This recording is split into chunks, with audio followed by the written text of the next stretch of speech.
Bonjour à tous, j'espère que vous allez bien. J'aimerais mettre quelque chose au clair par rapport à notre société. Donc on a une société où on est tous mis dans des cases, où il y a des normes sociales qui sont instaurées, où il y a une idée qu'il faut absolument être rangé dans ces cases et où on nous colle des étiquettes, peu importe les réactions, le physique, tout ce qui peut nous représenter, on nous colle forcément une étiquette. Dans cette vidéo, j'aimerais aborder quelques sujets, j'aimerais dire quelques petites choses que je trouve révoltantes.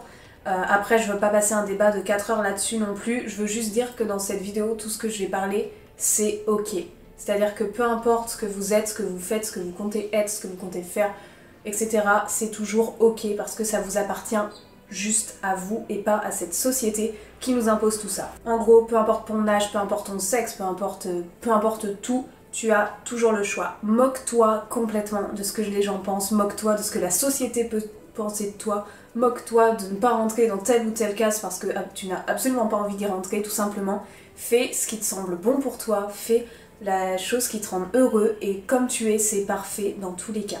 Et dans un sens, sois fier d'être différent parce que ça prouve que tu n'es pas un mouton. Et ça, j'en parle dans pas mal de vidéos, mais ça doit être ma lubie. Ne pas être un mouton, c'est tellement la base dans notre société, je trouve.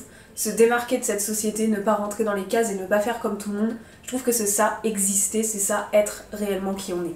La première chose que je voulais aborder, c'est le fait de ne pas être en couple ou de ne pas être marié après, je sais pas c'est quoi là, on dit qu'à 25 ans on doit être en couple, vers 30 ans on se marie, etc. C'est complètement ok si tu as 40 ans, que tu es toujours célibataire, femme ou homme je parle, et que tu n'as aucune envie de te marier et que, enfin, tout ça c'est complètement ok. Ce choix t'appartient amplement, le regard des autres, je sais que souvent ça peut être les parents, genre pendant les réunions de famille on s'entend des bah alors, t'as pas ramené ton copain? T'as toujours pas de copain? Tu comptes pas te marier? Tout ça, toutes ces critiques, laissez-les passer au-dessus de vous, vous êtes bien plus fort que ça. Si vous êtes complètement heureux et épanoui comme ça, c'est comme ça que vous devez rester. La deuxième chose du coup qui suit un petit peu cette idée de mariage et de couple, c'est le fait de ne pas avoir d'enfants et de ne pas en vouloir d'enfants. C'est complètement ok d'être seul ou d'être en couple et de se dire je ne veux pas d'enfants, je n'en ai pas envie. Et souvent là aussi c'est la famille, par exemple les parents, oui mais tu comprends, un petit-fils, une petite-fille, ça me ferait plaisir. Ou alors les copines, oui t'as pas d'enfant à ton âge, il serait temps, ça va être tard. Là c'est la même chose, vous valez bien plus que ça vous passe au-dessus. Si vous êtes heureux, que vous voulez pas d'enfant, que vous en avez pas, c'est amplement suffisant. Parce que dire je n'en ai pas envie, c'est déjà une très bonne raison. On n'a pas besoin de justifier ses choix en fait, et certainement pas pour des choix de vie qui vous appartiennent entièrement. Une autre chose aussi, c'est quand on passe la majorité généralement, d'être toujours en train de chercher sa voie ou d'être toujours en train de chercher son orientation. À 25 ans, être perdu et ne pas savoir ce qu'on veut faire comme métier ou dans quelle voie on veut se lancer, c'est ok aussi. Enfin, tout le monde à 14 ans n'a pas l'idée de ce qu'il veut faire, d'ailleurs personne, pas beaucoup de gens en tout cas. Et ça c'est ok. Les critiques vous allez en recevoir à gogo tout le temps, constamment, vous allez vous en prendre plein la tête. T'as 25 ans, pardon, je dis 25 ans mais pareil, c'est un chiffre au pif. Tu fais plein de métiers, etc. Bref, toutes ces critiques vous allez les entendre, faut absolument pas qu'elles vous atteignent. Une autre chose que je trouve est de plus en plus critiquée, c'est d'avoir l'envie de voyager. Que vous soyez très jeune, très âgé ou entre les deux, bref, si vous avez l'argent, si vous avez l'envie, si vous avez tous les moyens, pas forcément financiers, pour vous lancer et faire un voyage de tant de temps, etc., faites-le. Les critiques des gens qui sont jaloux, des gens qui n'ont pas accès à ça, des gens à qui ça ne plaît pas, des gens qui trouvent que c'est immature, que c'est non... Enfin, que c'est pas responsabilisé, je sais pas trop comment dire, mais bref, là c'est la même chose, vous aurez des critiques dans tous les sens, et ces critiques elles ne valent rien. Si vous, ce qui vous fait kiffer, si ce qui vous fait avancer c'est des voyages, vous avez les moyens, que vous mettez les choses en place pour réussir ces voyages et pour voyager énormément parce que c'est ce qui vous tient à cœur dans votre vie, alors voyagez un max, faites-le pour vous. Vous n'avez pas à vous mettre en couple, vous n'avez pas à avoir d'enfants, il n'y a aucune obligation à n'importe quel âge. Donc si ce qui vous donne très envie c'est voyager tout le temps et que les autres n'arrêtent pas de vous dire essaye de te poser, trouve une maison, etc. et que c'est pas votre envie du moment, ne les écoutez pas. Faites ce qui vous plaise, là aussi c'est ok.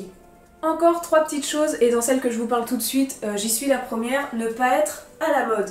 Et oui, moi comme vous avez pu le voir, je n'ai jamais mis de jean troué, je ne critique pas la mode, hein, loin de là. Juste que moi j'ai pas envie de l'être parce que c'est pas le style que j'aime porter. Mais par exemple, je vous dis, les jeans troués ou les trucs où on voit les épaules, c'est des choses dans lesquelles je ne suis pas à l'aise, donc que je ne mets jamais. Moi, ce que j'adore, c'est les jupes et les trucs à dentelle. Voilà, c'est mon truc. Parfois, Pendant très longtemps d'ailleurs je n'ai pas eu de style, genre je mettais de tout et ça m'a jamais posé de problème. Mais là c'est pareil, la mode c'est un sujet qui est chez les femmes, principalement chez les hommes, ça commence pas mal aussi. C'est facile de critiquer là-dessus.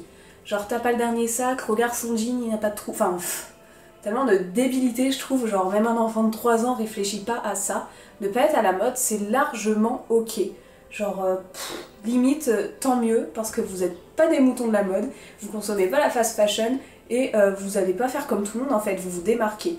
Donc ne pas être à la mode c'est 1000 fois ok et si jamais quelqu'un vous a fait une critique par rapport à ça pardon, ou quoi que ce soit, n'hésitez pas à venir me voir, moi je suis amplement soutien pour ne pas être à la mode parce que je vous jure que je n'ai pas envie d'être à la mode et que c'est ok. Avant-dernière chose que je fais aussi, je suis dans cette idée là aussi et qui du coup est de plus en plus critiquée parce que j'en entends de plus en plus parler à la télé, c'est vous savez l'effet de surconsommation. On dit que les êtres humains surconsomment, achètent trop, gna gna, je suis complètement d'accord avec ça, mais justement le fait qu'on le dise beaucoup, et ben ceux qui sous-consomment, comme moi par exemple qui n'achète jamais de vêtements chez H&M et compagnie et qui prend en friperie principalement, et ben ils sont de plus en plus critiqués. Pourquoi? Parce que à cause des sous-consommateurs, si je puis dire, les industries de la mode vont mal, patati patata, sous-consommer c'est ok aussi. De toute façon, tout ce que vous allez faire différemment par rapport aux normes et aux étiquettes de notre société et dans les cas que vous devez être, ce sera vu comme négatif. Dans tous les cas, vous serez vu comme un extrémiste négatif, peu importe, parce que vous serez différent. Donc assumez entièrement d'être différent, c'est complètement ok de sous-consommer et au contraire, moi je vous booste 1000 milliards de fois à faire ça et si quelqu'un vous critique, renvoyez-le vers ma vidéo, on en discutera. Et la dernière chose qui rejoint un petit peu le voyage, mais pas trop, c'est le fait de ne pas avoir envie d'avoir un appartement ou une maison. Donc le fait déjà de ne pas être propriétaire, parce qu'on sait tous que dans l'ordre des choses, on part de chez papa-maman, on loue un appart étudiant, puis un autre petit appart, puis une petite maison le temps de construire ou de rénover ou d'acheter une maison, puis on devient propriétaire. Bam, là t'as suivi l'échelle sociale, t'es dans les normes, t'es bon. T'as pas envie d'avoir d'appart, c'est ok. T'as pas envie d'avoir de maison, c'est ok. Enfin, tout ça c'est complètement ok. Vous serez critiqué et vous n'avez d'ailleurs pas à l'être, mais ce sera le cas. Et là-dessus, dites-vous que c'est complètement ok. Donc voilà, toutes ces choses, c'est ok. Enfin, j'arrête pas de le répéter, mais c'est pour vous dire, c'est oui, c'est votre vie, c'est vous qui décidez. Vous êtes maître de ce que vous entreprenez, vous n'êtes pas un mouton. Si vous êtes différent, c'est encore mieux, selon moi. J'aurais encore des dizaines et peut-être des centaines de choses à trouver comme ça. Il y a plein de petits trucs dans la société qui fonctionnent mal. Tout est critiquable, tout est critiqué, tout est jugé.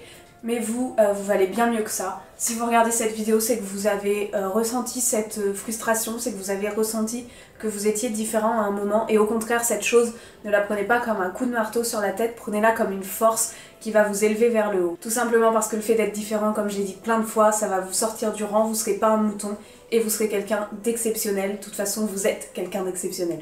J'espère que cette vidéo aura pu vous redonner le sourire ou en tout cas vous faire comprendre que vous n'êtes pas les seuls et que c'est pas votre seule chose qui peut être critiquable, critiquée, etc. N'hésitez pas à me mettre en commentaire si cette vidéo vous a plu et si vous avez des choses à discuter ou quoi que ce soit, moi je suis là complètement pour ma communauté sans aucun problème. N'hésitez pas à mettre un j'aime et surtout à vous abonner à ma chaîne parce que ça me permet d'évoluer et d'avancer avec vous et de vous proposer du contenu comme ça qui est de plus en plus inspirant, qui essaye de vous correspondre au maximum. Et moi ce que je veux c'est que vous soyez tous super bien dans votre peau et super motivés à avancer dans vos projets. Moi sur ce, je vous souhaite une très belle journée et je vous dis à très bientôt pour une prochaine vidéo. Ciao!